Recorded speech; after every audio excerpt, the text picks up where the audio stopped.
लोकांच्या कुठल्याही मताचा आदर न करता इथे राजकारणाचं गुन्हेगारीकरण करण्याचा जो प्रयत्न चालू आहे तो निश्चितपणे निषेधार्ह आहे. कुटुंबात उमेदवार देण्यात आले तर काही जेलमध्ये असलेल्या लोकांना देखील उमेदवार देण्यात आले. एक म्हण आहे दादा आमच्या गावाकडे, ढवळ्या शेजारी पवळ्या बांधला बांध नाही पण गुण लागला.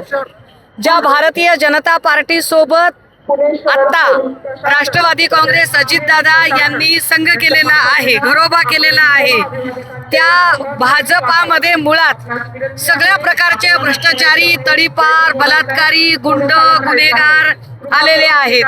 त्यामुळे जर भाजप आपल्या सोबत असेल तर आपण गुन्हेगारांना सुद्धा निवडून आणू शकतो. कारण साम दाम दंडभेद ईव्हीएम सगळ्या स्वायत्त यंत्रणा आपल्या हाताशी आहेत. ही एका अर्थाने खात्री मिळाल्यामुळे आणि लोकांना गृहीत धरत असल्यामुळे, कारण लोकांच्या मताची गरजच नाही, आम्ही काहीही करून आम्ही निवडून येऊ शकतो असं वाटल्यामुळे कदाचित लोकांच्या कुठल्याही मताचा आदर न करता इथे राजकारणाचं गुन्हेगारीकरण करण्याचा जो प्रयत्न चालू आहे तो निश्चितपणे निषेधार्ह आहे. काही शिंदेकडनं एकाच वॉर्डामध्ये 2 जणांना फॉर्म दिला गेला होता. हे कळाल्यानंतर दुसऱ्या उमेदवाराने तो फॉर्म काढून टाकला. म्हणजे समाधानकारक जागा पण मिळत नाही. कालपासून उमेदवारी अर्जाच्या निमित्ताने जी राजकारणाची हास्य जत्रा चालू आहे ती अत्यंत रंजक आहे.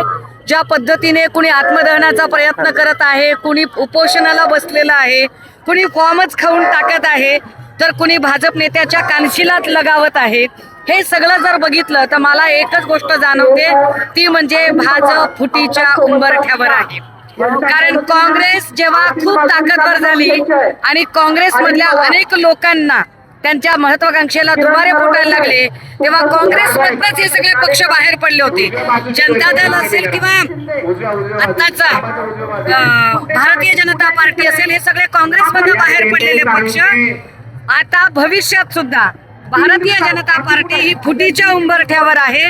त्या फुटीची ही पहिली जी काही लक्षणं आहेत ती लक्षणं या इलेक्शनच्या निमित्ताने दिसत आहेत. ज्या पद्धतीने देवयानी फरांद्यांच्या डोळ्यात पाणी येणं असेल किंवा सुधीरभाऊ मुनगंटीवारांनी आपल्या पक्षाचा उल्लेख करताना शनी शिंगणापूरचा संदर्भ देणं असेल किंवा ठिकठिकाणच्या निष्ठावंतांना डावलून जुने विरुद्ध नवे करत एकीकडे देवेंद्रजींनी सांगितलं की आम्ही आमदार खासदारांच्या पोरांना तिकीट देणार नाही, पण पुण्यामध्ये बापूसाहेब पठारेंच्या नुसत्या मुलाला नाही तर त्यांच्या सुनेला सुद्धा उमेदवारी देण्याचा प्रयत्न झाला आणि सगळ्या निष्ठावंतांना डावलून पुन्हा पठारेंच्या संबंधातल्या लोकांना बसवण्याचा प्रयत्न झाला. हे सगळं बघता निश्चितपणे आता भाजप फुटीच्या उंबरठ्यावर आहे.